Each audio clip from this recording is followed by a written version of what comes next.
عزیز بچوں، السلام علیکم۔ ایک بار پھر سے میں آپ کا اس ویڈیو کلاس میں خیر مقدم کرتا ہوں۔ ہمارا جو مضمون ہے وہ ہے جابر بن حیان۔ پچھلے 2 لیکچرز میں ہم نے اس کے بارے میں پڑھا۔ آج کچھ مزید اس کے بارے میں ہم جانتے ہیں۔ جابر نے ہمیں دکھایا کہ لوہے کو کیسے زنگ سے بچایا جاتا ہے۔ یہ جابر ہی ہے جس نے ہمیں یہ جانکاری دی کہ لوہے کو کیسے زنگ سے بچایا جا سکتا ہے۔ اس نے چمڑا رنگنے کا طریقہ بھی دریافت کر کے ساتھ بالوں کو کالا کرنے کا نسخہ بھی تیار کیا۔ تو چمڑا کیسے رنگتے ہیں، چمڑے میں کیسے کلر دیتے ہیں، یا بالوں کا کلر بالوں کو کیسے کالا کیا جاتا ہے، یہ نسخہ بھی ہمیں جابر بن حیان نے دیا ہے۔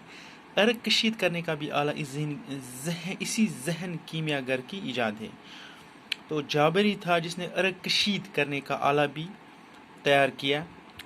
یہ وہ آلہ جسے ہم ریٹارٹ کہتے ہیں، تو جسے ہم اردو میں آتشی شیشہ بھی کہتے ہیں۔ یعنی عرق کشید کسی چیز کو رس نکال کر اس میں جمع کیا جاتا ہے۔ لیبارٹری میں ایک چھوٹا سا برتن ہوتا ہے، تو اسے ہم ریٹارٹ کے نام سے جانتے ہیں۔ جابر نے معدنی تیزاب ایجاد کیا۔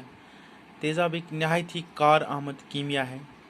تو تیزاب کا صحرا بھی جابر بن حیان کے نام جاتا ہے۔ قلمی شورے کا تیزاب جسے ہم نائٹرک ایسڈ کے نام سے بھی جانتے ہیں، جابر بن حیان کا یہ ایک نایاب تحفہ تھا۔ نائٹرک ایسڈ بناتے وقت اس کے کافی برتن ضائع ہوئے۔ جب انہوں نے نائٹرک ایسڈ کی ایجاد کی تو اس کے کئی برتن ضائع ہو گئے، ان میں سوراخ ہو گیا۔ تو جابر نے اس بات کی پرواہ نہ کرتے ہوئے مختلف قسم کے برتنوں میں اسے جمع کرنا چاہا۔ اس کوشش میں اس کے بہت سارے برتن جو ہے وہ خراب ہو گئے، یعنی ان میں سوراخ ہو گیا۔ اس کے پاس ایک چاندی کی چھوٹی سی کٹوری تھی، اس نے تیزاب کو اس میں بھی جمع کرنا چاہا، لیکن اس میں بھی سوراخ ہو گئے۔ اس کے بعد اس کے پاس ایک سونے کا برتن تھا، اس نے سونے کے برتن کو بھی آزمایا۔ سونے کے اس برتن پر تیزاب کا کوئی اثر نہیں۔ جب اس نے سونے کے برتن میں تیزاب جمع کیا تو اس پہ کوئی اثر نہیں ہوا۔ تو اس کے علاوہ اس کے پاس ایک شیشے کا برتن بھی تھا، اس نے اس پر بھی اس میں بھی تیزاب جمع کیا، اس پر بھی کوئی اثر نہیں ہوا۔ یہ اس تیزاب سے محفوظ، یعنی شیشے کا برتن بھی تیزاب سے محفوظ رہا۔ چنانچہ یہ تجربہ کرتے ہوئے یہ جو نائٹرک ایسڈ تھا وہ اتنا تیز تھا کہ کوئی بھی برتن اسے بچ نہیں سکا۔ صرف 2 چیزیں ایسی تھی جن پہ تیزاب کا اثر نہیں ہوا، ایک تھا سونے کا برتن اور دوسرا شیشے کا برتن۔ اس عظیم سائنسدان نے کئی قسم کے تیزاب ایجاد کیے۔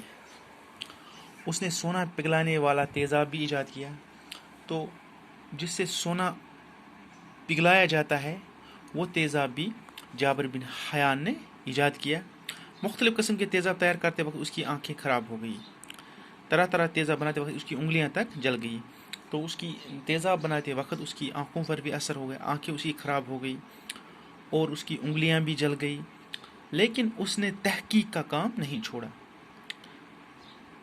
جابر بن حیان دنیا کا پہلا سائنسدان ہے جس نے علمی کیمسٹری میں تجربات کو اہمیت دی۔ تو جابر دنیا کے پہلے سائنسدان ہیں جنہوں نے کیمسٹری میں تجربات کو اہمیت دی، کیمسٹری میں ایکسپریمنٹ کی، ان کو امپورٹنس دی۔ انہوں نے تمام زندگی تجربات میں صرف کی۔ تو جابر نے ساری زندگی تجربات میں صرف کی۔ علمی کیمیا کو جابر نے بہت کچھ دیا، یعنی کیمسٹری جسے ہم کہتے ہیں، کیمسٹری کو جابر نے بہت کچھ دیا۔ کوفے کے اس عظیم سائنسدان کو علمی کیمسٹری کا بابائے آدم، فادر آف کیمسٹری تسلیم کیا جاتا ہے۔ تو جابر بن حیان چونکہ ایک عظیم سائنسدان تھے، ان کو فادر آف کیمسٹری بھی کہا جاتا ہے۔